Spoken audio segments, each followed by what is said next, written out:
When splices are made in a metal raceway, junction box, or other metal enclosure, the electrical continuity of the equipment grounding path shall be re-established at each splice point by bonding the raceway, the junction box, or other metal enclosure to the splice. This requirement is crucial for safety. The purpose of an equipment grounding conductor, often referred to as an EGC, is to provide a low impedance path for fault current to return to the source. This low impedance path facilitates the rapid operation of overcurrent protective devices, such as circuit breakers or fuses, in the event of a ground fault. Without a properly installed and maintained equipment grounding system, fault currents may not be sufficient to trap the overcurrent device, leading to elevated touch potentials on metal parts and increasing the risk of electric shock. The code emphasizes the importance of maintaining electrical continuity of the equipment grounding path. This means that the equipment grounding conductor must be continuous from the source of the electrical supply to the furthest point on the circuit. Any break in this continuity, such as a loose connection or a corroded splice, can compromise the effectiveness of the grounding system. In metal raceway systems, the metal raceway itself is often used as the equipment grounding conductor. However, even when the metal raceway is used for grounding, it is still necessary to ensure that all metal enclosures, such as junction boxes and pull boxes, are properly bonded to the equipment grounding conductor. This bonding ensures that the entire metal enclosure is at the same potential as the equipment grounding conductor, minimizing the risk of voltage differences and electric shock. At each splice point in a metal raceway system, it is essential to re-establish the electrical continuity of the equipment grounding path. This can be accomplished by bonding the raceway to the junction box or other metal enclosure. There are several methods for bonding metal raceways and enclosures. One common method is to use bonding jumpers, which are short lengths of wire that connect the raceway to the enclosure. Bonding jumpers should be sized according to the requirements of the code, based on the size of the circuit conductors. Another method is to use listed bonding connectors, which are specifically designed for bonding metal raceways and enclosures. These connectors provide a reliable and low impedance connection between the raceway and the enclosure. The requirement to re-establish electrical continuity at each splice point applies to all types of metal raceways, including rigid metal conduit, intermediate metal conduit, electrical metallic tubing, and flexible metal conduit. It also applies to all types of metal enclosures, including junction boxes, pull boxes, and equipment cabinets. In situations where there are multiple equipment grounding conductors in a junction box, it is important to splice all of the conductors together and connect them to the box.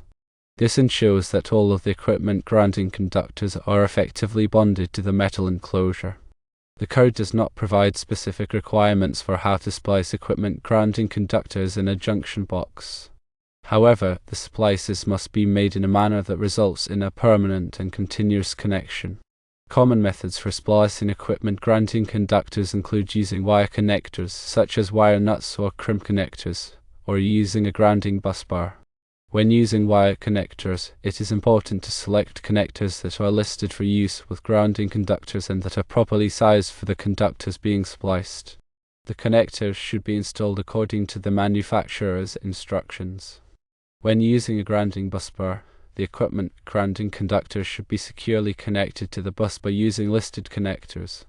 The grounding bus bar should be bonded to the metal enclosure using a bonding jumper. While the requirement to splice equipment grounding conductors and bond metal enclosures may seem impractical on large jobs with hundreds of 4-inch square junction boxes, it is a critical safety measure.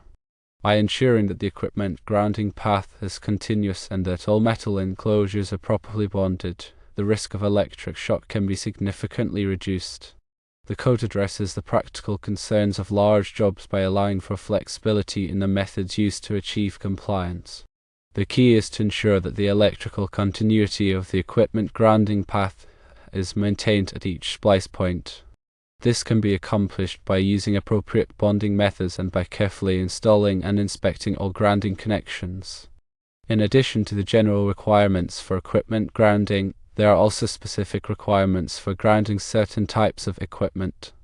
For example, the code requires that motor frames be grounded, and that the grounding conductor be sized according to the motor's full load current rating. The code also requires that equipment installed in hazardous locations be grounded according to specific requirements. The proper installation and maintenance of equipment grounding systems is essential for electrical safety. It is important to consult the code and other applicable standards for specific requirements. The continuity of the grounding path is vital for safety. If a fault occurs, a low impedance path allows high current to flow, tripping the circuit breaker quickly. Without this low impedance path, the voltage on metal parts can rise, creating a shock hazard. Bonding metal enclosures ensures that all metal parts are at the same potential, reducing the risk of shock. Bonding jumpers and listed connectors are common methods for achieving this. Bonding jumpers must be sized appropriately according to code requirements. Listed connectors are specifically designed for bonding and provide a reliable connection. These requirements apply to all types of metal raceways, including rigid metal conduit, intermediate metal conduit, electrical metallic tubing, and flexible metal conduit. They also apply to all types of metal enclosures, including junction boxes, pull boxes, and equipment cabinets. When there are multiple equipment grounding conductors in a junction box, all of them must be spliced together and connected to the box. This ensures that all grounding conductors are effectively bonded to the metal enclosure. Splices must be permanent and continuous. Wire connectors listed for grounding or a grounding busbar can be used. When using wire connectors, select the correct size and follow the manufacturer's instructions.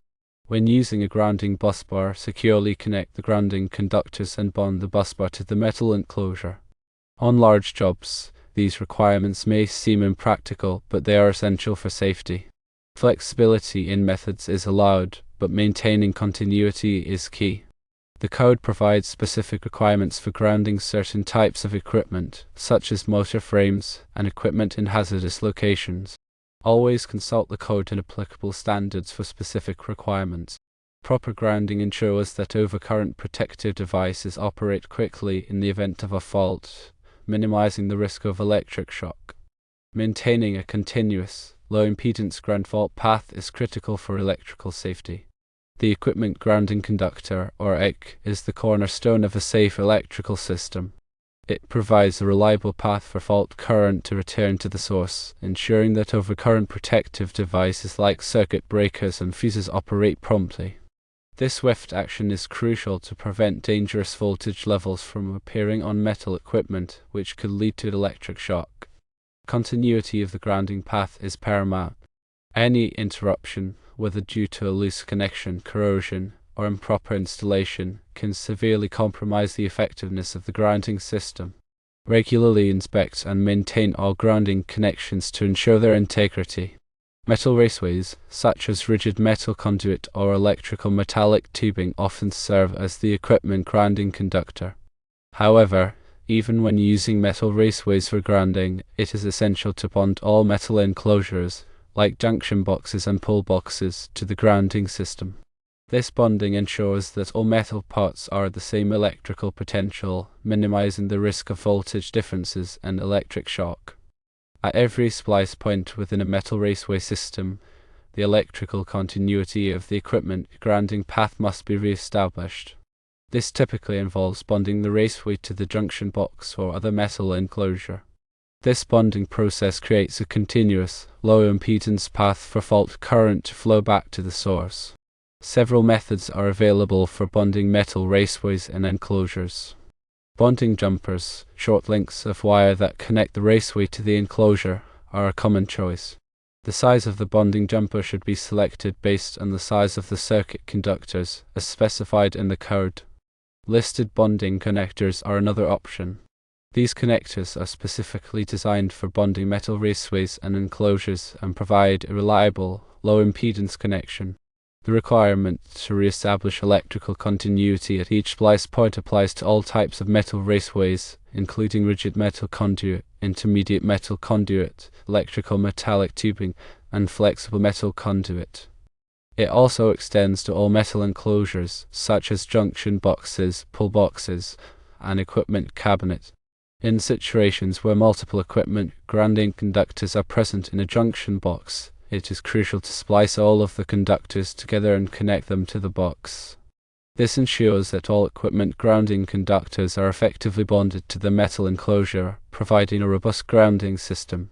While the code doesn't mandate a specific method for splicing equipment grounding conductors in a junction box, the splices must be made in a manner that results in a permanent and continuous connection. Acceptable methods include using wire connectors listed for grounding, such as wire nuts or crimp connectors, or utilizing a grounding busbar. When using wire connectors, select connectors that are listed for use with grounding conductors and that are appropriately sized for the conductors being spliced. Install the connectors according to the manufacturer's instructions to ensure a secure and reliable connection. When using a grounding busbar, securely connect the equipment grounding conductors to the busbar using listed connectors. Then bond the grounding busbar to the metal enclosure using a bonding jumper, creating a direct path to ground. While the requirement to splice equipment grounding conductors and bond metal enclosures may seem burdensome on large projects with numerous junction boxes, it is a vital safety measure. By ensuring that the equipment grounding path is continuous and that all metal enclosures are properly bonded, the risk of electric shock can be significantly reduced. The code recognizes the practical challenges of large-scale installations and allows for flexibility in the methods used to achieve compliance. The primary goal is to ensure that the electrical continuity of the equipment grounding path is maintained at each splice point. This can be accomplished through the use of appropriate bonding methods and by diligently installing and inspecting all grounding connections. In addition to the general requirements for equipment grounding, there are also specific requirements for grounding certain types of equipment. For example, the code mandates that motor frames be grounded, and that the grounding conductor be sized based on the motor's full load current rating. Similarly, equipment installed in hazardous locations must be grounded according to specific requirements outlined in the code. The proper installation and maintenance of equipment grounding systems is paramount for electrical safety. Always consult the code and other applicable standards for specific requirements related to your installation. Regular inspections and testing of grounding systems are essential to ensure their continued effectiveness. A properly functioning grounding system is your first line of defense against electrical shock hazards.